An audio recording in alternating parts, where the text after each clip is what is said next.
Have you been hacked before? Personally, never. Have I ever got any virus before? Never. I don't know if it's because I'm way too careful or maybe they don't exist, but I don't know. I've never had any experience with virus or getting hacked. Luckily. Well, here is a curious case of someone almost getting hacked by a job interview. How I almost got hacked by a job interview, David Dota. I did receive a message the other day where it said, hey, we're really interested in your profile. Click this link to blah, blah, blah, blah. And I'm 99% sure it was some sort of scam. Because it didn't say who it was from. It didn't say which company it was from. The link looked dodgy as. So yeah, I didn't click on it. But who knows? Maybe I just missed the job opportunity. But yes, we'll have a read at this. It's on blog.daviddota.com. I was 30 seconds away from running malware on my machine. The attack vector, a fake coding interview from a legitimate, with quotation marks, blockchain company.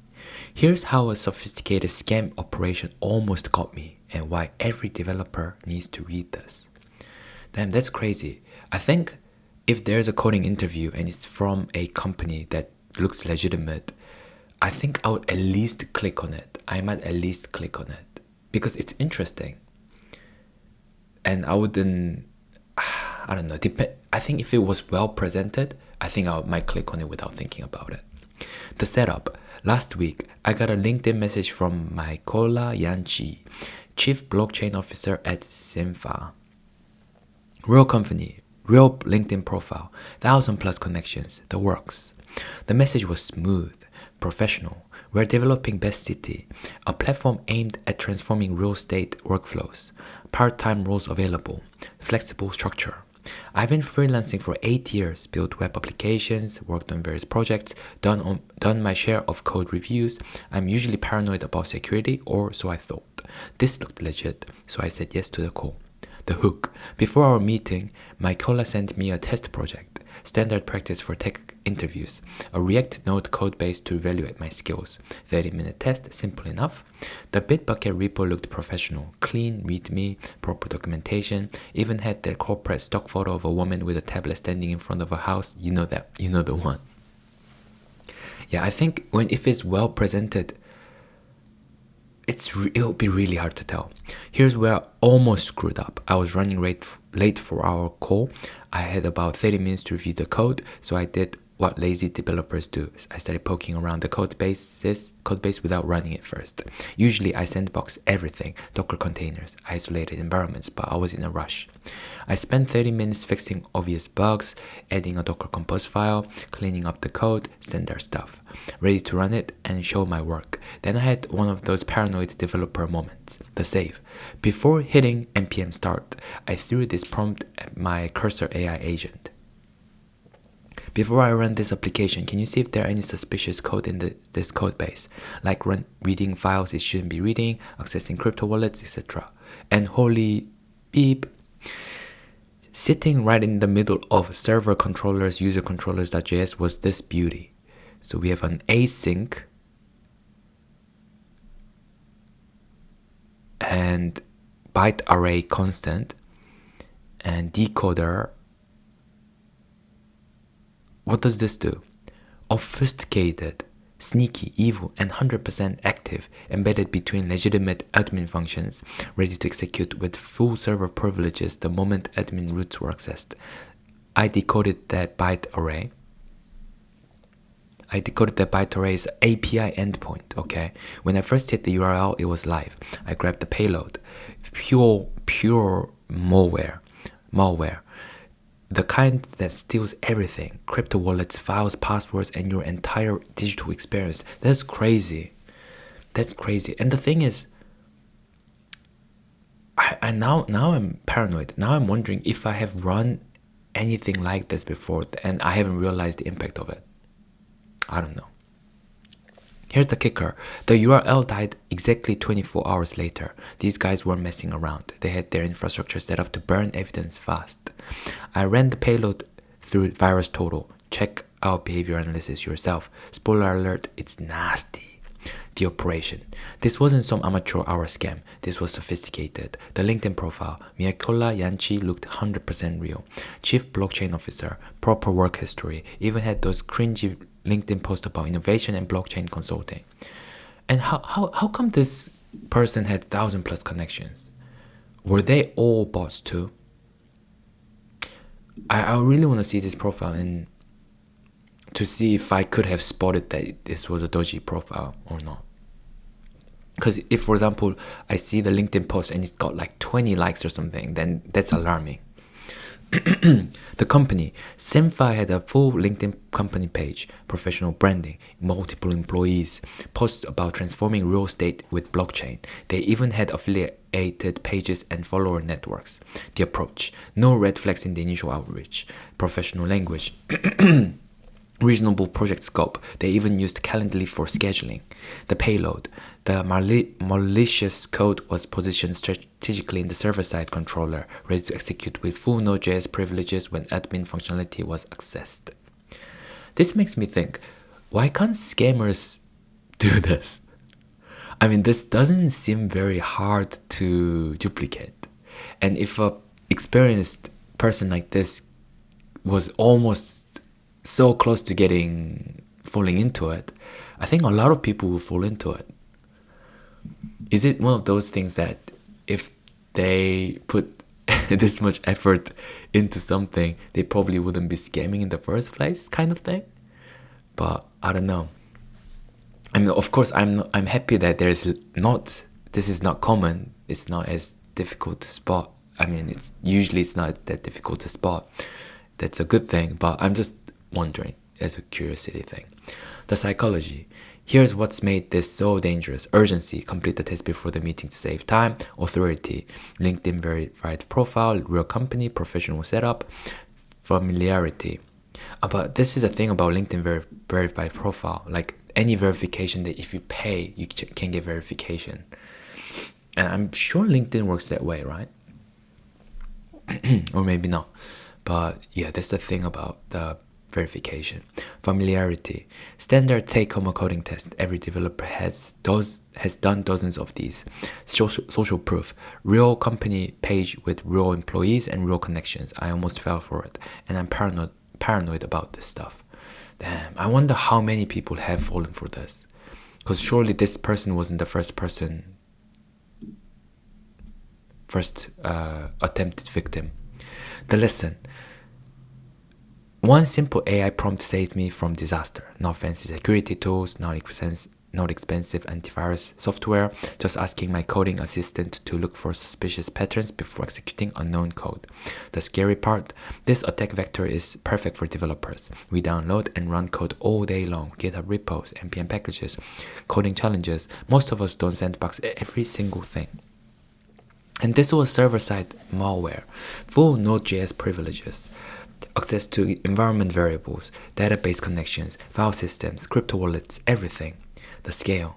If this sophisticated operation is targeting developers at scale, how many have already been compromised? How many production systems are they inside right now?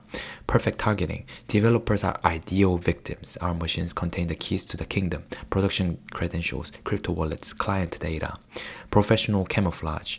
LinkedIn legitimacy. Realistic code bases, standard interview processes, technical certification, multi-layer of obfuscation, remote payload delivery, dead man switches, server-side execution. One successful infection could compromise production systems at major companies, crypto holding worth millions, personal data of thousands of users. The bottom line, if you're a developer getting LinkedIn job opportunities, always sandbox unknown code, Docker containers, VMs, whatever.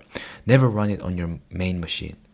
Noted. I think I need to get better at that, because I usually just run it on my own machine to skip a couple of steps. Use AI to scan for suspicious patterns. Takes 30 seconds. Could save you your entire digital life.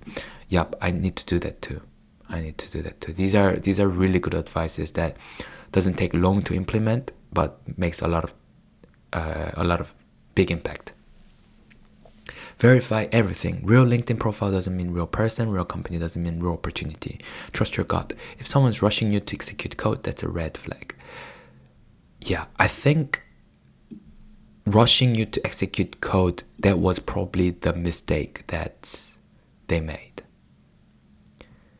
This scam was so sophisticated it fooled my initial BS detector, but one paranoid moment and a simple AI prompt exposed the whole thing. The next time someone sends you a coding challenge, remember this story. Your crypto wallet will thank you. Oh, here's the LinkedIn profiles. If you're a developer who has run coding challenges from LinkedIn recruiters, you should probably read this twice. The LinkedIn profiles, let's see. Wait, are they zoomed in? Sympha. At a first glance, it looks legit. Like the logo is clean. There's the background picture as well. And I can't actually see how many connections it has.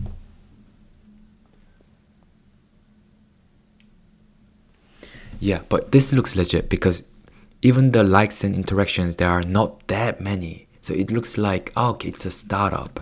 It's a startup company. And here's the Mr. Mikiola Yanchi.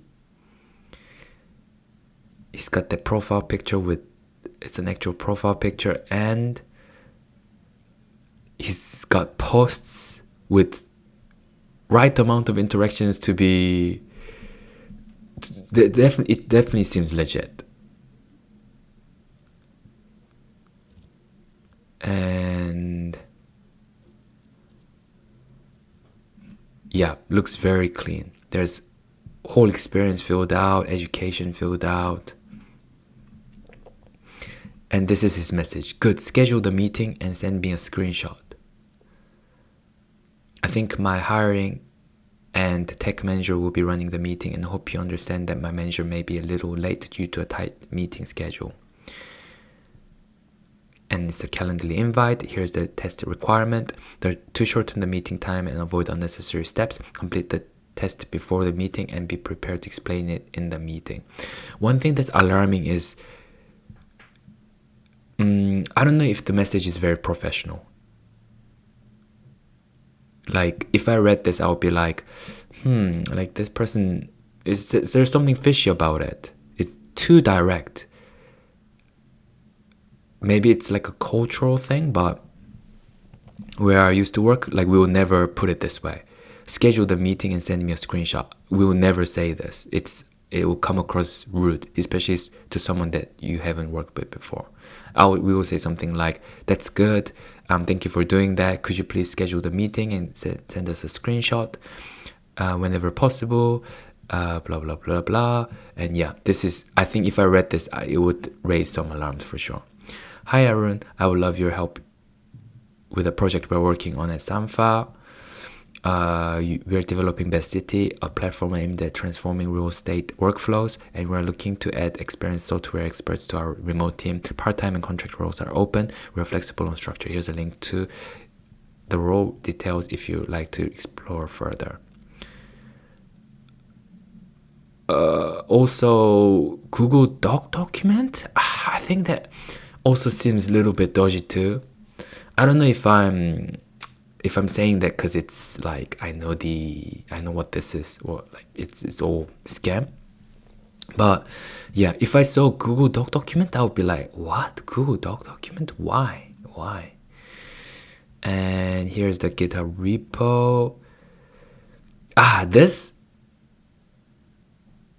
To me this is a little dodgy. Best City, they're trying to start something and it's screaming AI for me. For me, I would see this and I would be like, what is this picture? And why? Why would you use something that's so obviously AI? I don't know. So there's a Bitbucket. I don't know. For me, there are some warning signs that would have made me ask some questions. But I am maybe maybe I am paranoid about this stuff more than I realize. But I feel like a lot of people will spot this. They will see this and be like, even the name Best City, that's too generic with the AI. Yeah, and just given that this looks like AI, even the rest of the stuff looks kind of like AI. It's not that well explained. It's not sentences, it's bullet points. Yeah, I think there are a few points that would have made me think twice, especially it's coming from someone directly from LinkedIn, and it's not from like a known company, well-known company. So yeah, but maybe I'm just saying that because I already know what that's all about. Let me know what you guys think. Would you have fall for it? Let me know. But thank you guys for watching. I'll see you in the next one. Like and subscribe. Bye.